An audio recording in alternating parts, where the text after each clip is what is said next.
Hello, everybody, and welcome back to our Game 3 between Marquette Esports and Final Light Gaming.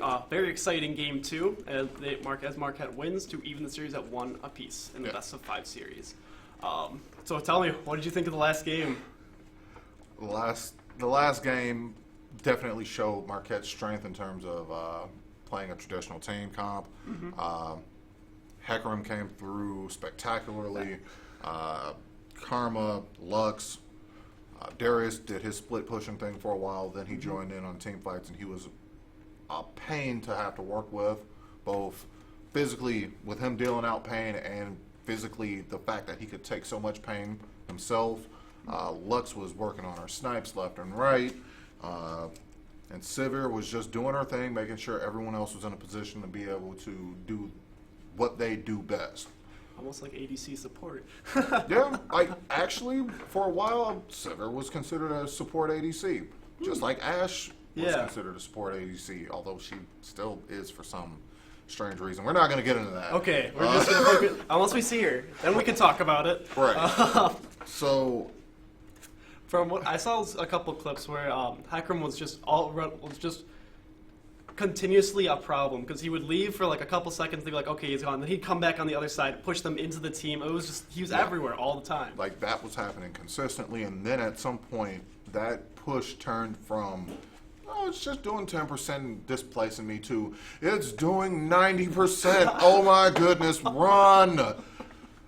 So Gonna get trampled. all right, so I'm honestly thinking that if Final Light's thinking about that and they're really, really concerned about, possibly stopping that, they're going to go ahead and just outright ban him. The question is whether or not something else that they didn't want to get through actually gets through this next time. Yeah. Because they've been banning Rek'Sai, haven't they? Consistently? Or who was the consistent They've been ban? consistently banning Kindred. Okay. So, they don't want... I think we found out earlier why you kind of ban Anivia. I think someone let Nivea through, and Nivea did a Nivea. Nivea did a Nivea. Yeah, he was very serious when he said, I'm really good at Anivia. Like, he was not kidding when he said that, not in the least bit. No. And now we're into picks and bans, so I wonder if you take away Hecarim, what do you let through?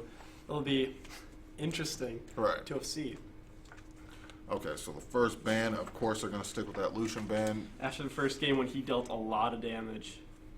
And they're going to ban Syndra again. Or Syndra, yeah. And Kindred's down. That was like automatically, they already knew. And Anivia. All right, is this going to be a Hecarim next?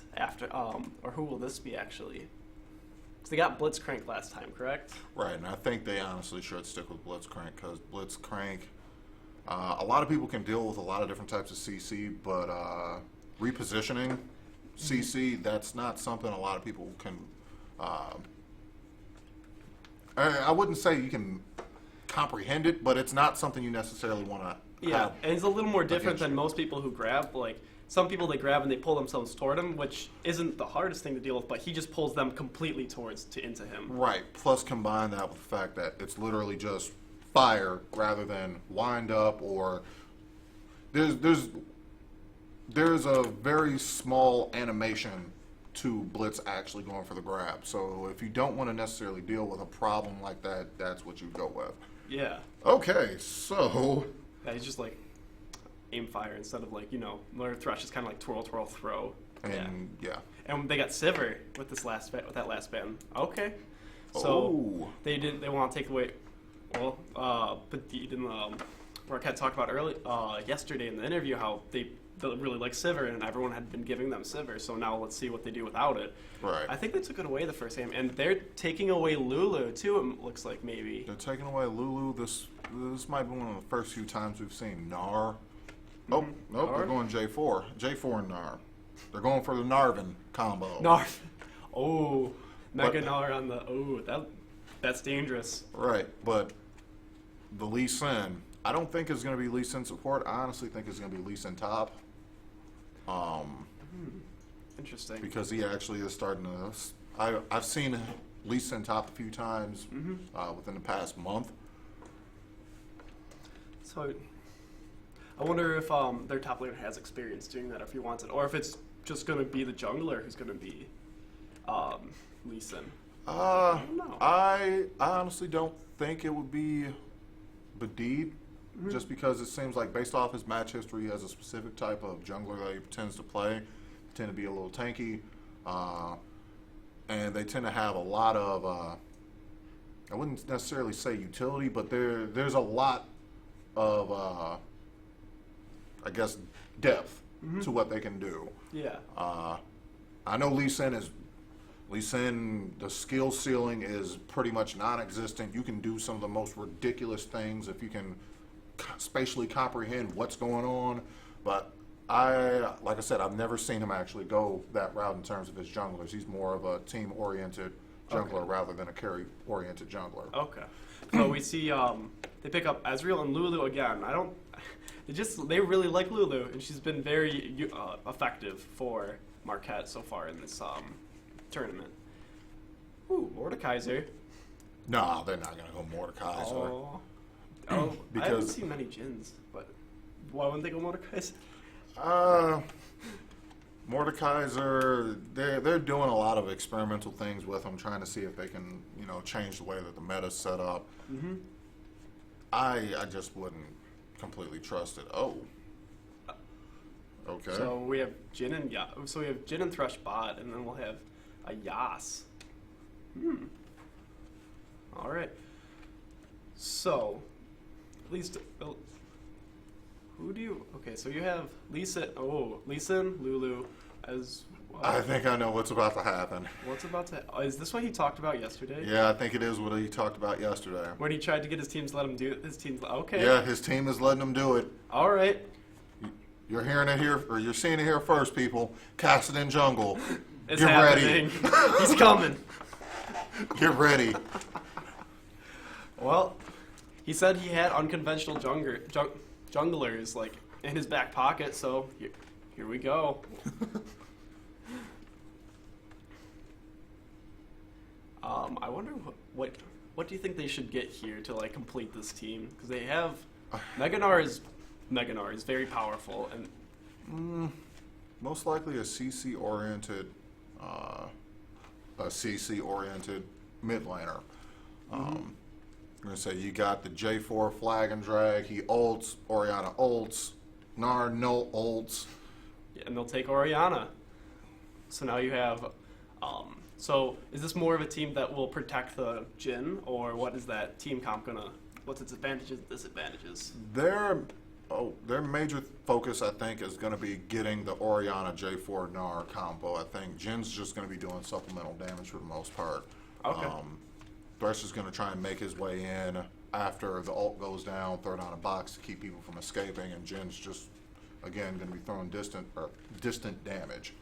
I mean, he could ult while J4 ults and just have people in a small box instead of running away. Exactly, and if any of them happen to die, that's going to be more damage in that little area, because when a champion dies from a Jhin ability, they turn into a rose and it explodes. Yeah, so that could be a wombo combo. Yeah, that could be a substantial wombo.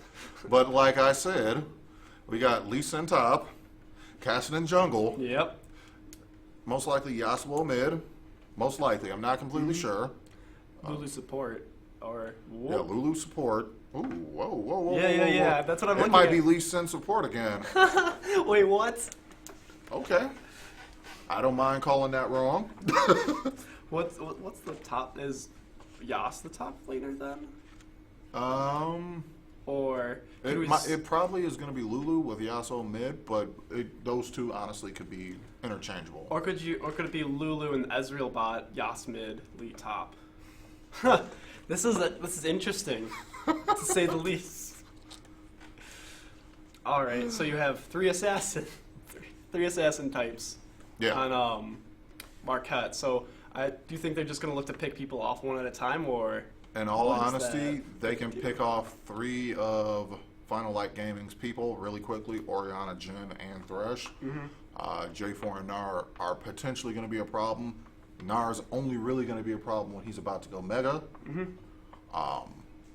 So as long as they jump on him while he's still a little baby Gnar, a baby Yordle, they should be able to take him down really quickly. But once he gets his combos going, once he gets that rage up, they definitely have to back off. Like you said, they're 3 assassins, and they're going against a fairly strong tank in this situation. You say J4 is not necessarily going to be worried about them, just again because he's a tank, unless they decide to build super AD J4, where all of a sudden a flag from the sky means death. A flag of death. You say, or the swag flag in most situations, as they call it. But I don't know. I mean, Final Light Gaming wants the Wombo Combo team fight. Marquette Esports wants the pick. So we'll just have to see who. Something's got to give, like in every game. One thing's going to give, and whatever that is, it'll be. It's gonna like as the last 2 games were. It's going to be an extremely interesting matchup, Right. because both teams will have, as they always do, outplay potential in different ways, and it's just going to be a back and forth of who outplays each other better throughout the game. Right. Well, I'm gonna say, if you would have thought this was going to be the 3rd match lineup, do you think you ever would have predicted this type of team comp for either team? No. Well, for final, I think that's a pretty legit team comp. Like that makes sense to me. Like you have tank top, tank jungler, and then you have like you said, a CC mid lane who can just Orianna can just pull a team together and totally help your team nuke them. Right. On the other side, I didn't really see that team comp really coming. I couldn't have predicted that.